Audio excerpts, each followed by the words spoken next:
Hi, British Vogue. I'm Renée Zellweger, and this is Life and Looks.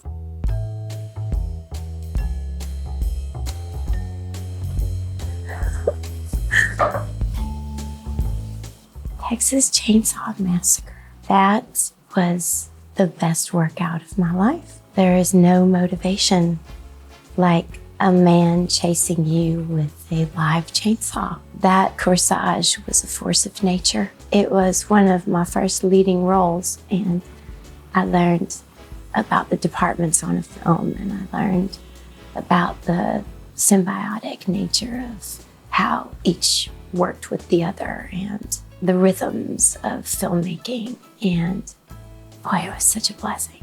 I couldn't believe somebody trusted me enough to let me give it a shot.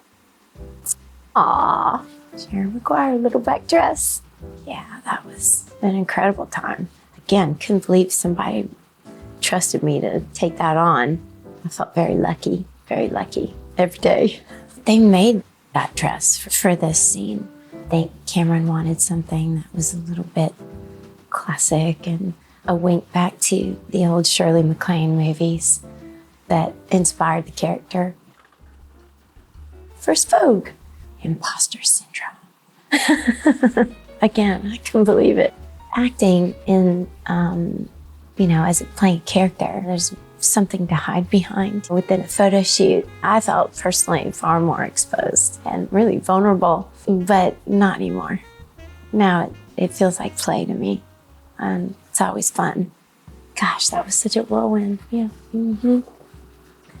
Aw, this is my first Oscars. Felt like the right first time. That is my friend Lauren Scott's first dress.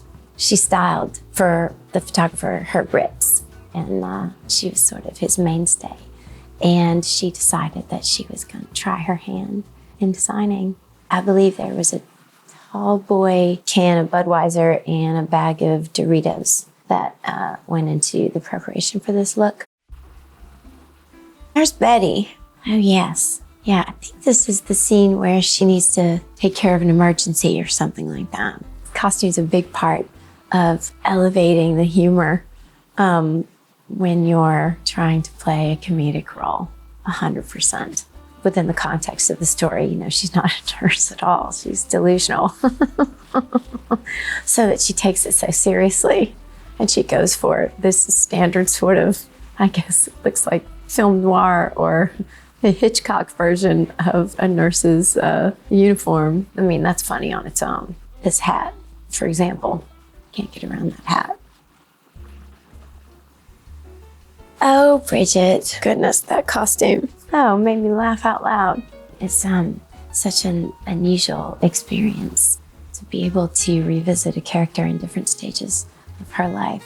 With each iteration, I think everyone involved, we're all different people. And to come back together and explore who these characters might be at this stage in life, and to have a lot of folks who have related to these characters for such a long time, it's pretty special.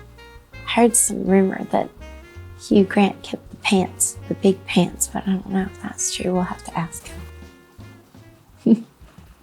Aw, Roxy Hart. This was an incredible night. We filmed all night. It all had to be perfect, the timing with everybody involved. And I never feeling like I just landed Olympic balance beam routine when we stuck that. The bathroom breaks were very expensive because those tassels would wrap themselves all around those fishnet hose. So we have to sacrifice the hose every time. Show business. Okay. Oh, wow. First of all, it's an incredible dress. I love that dress. It's weighted and stuffed at the bottom so that it holds its shape. And it was a kind of bustle in the back. And I remember that as we were leaving that night, a gentleman had stepped on the train, and I kept walking in the other direction, and it ripped it right off my dress from right beneath my booty. So I walked in with that pose, and I left with that pose.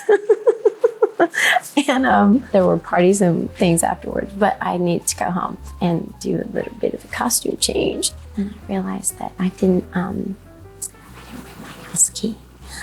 So I had to climb up the balcony to the second floor and climb in through a little bathroom window in that dress with the hole under my booty.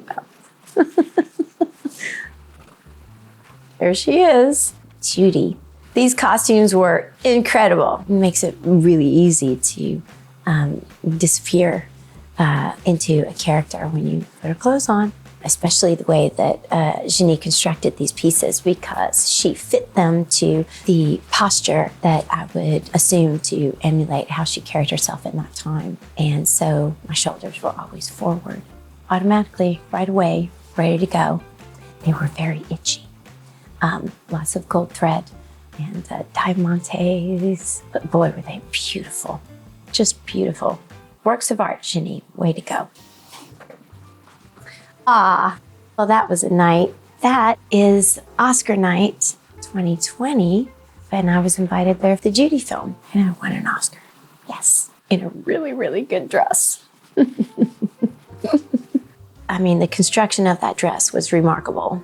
All of those crystals hand sewn onto the fabric, weighted, and yet it felt like a t-shirt. I really felt like myself in that dress. Really elegant in a very understated way. There are 3 or 4 events that day, so you're up quite late the night before. And so I went to bed at about 3 in the morning, closed my eyes, and then I heard this. Yeah, it sounded like that. And I was like, what? And I put the flashlight behind the headboard, and there he was. There was a mouse, and he was attached to the back of the headboard, and he was scratching on the headboard. And I thought, not now. So we had a talk. And I said, you can stay, but if you come anywhere near the front side of this bed, I'm going to change the catch and release traps in the attic. Yeah, so I probably went to sleep at about 5 that morning. That's what you get when you live in the canyon.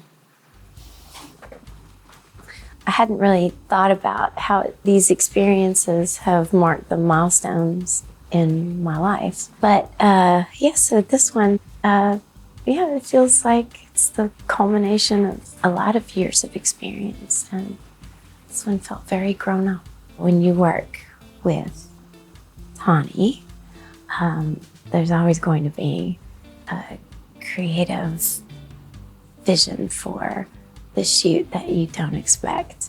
It's going to be fun and different, and she always is inspired by something that's going on in a moment that she has something to say. And it's fun to be part of it. What I really took away from this is how sorry I am that I can't tell you all the stories. But we can talk about the dresses.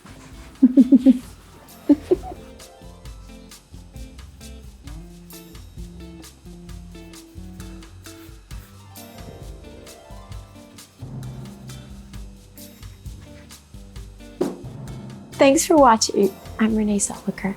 That was My Life in Looks.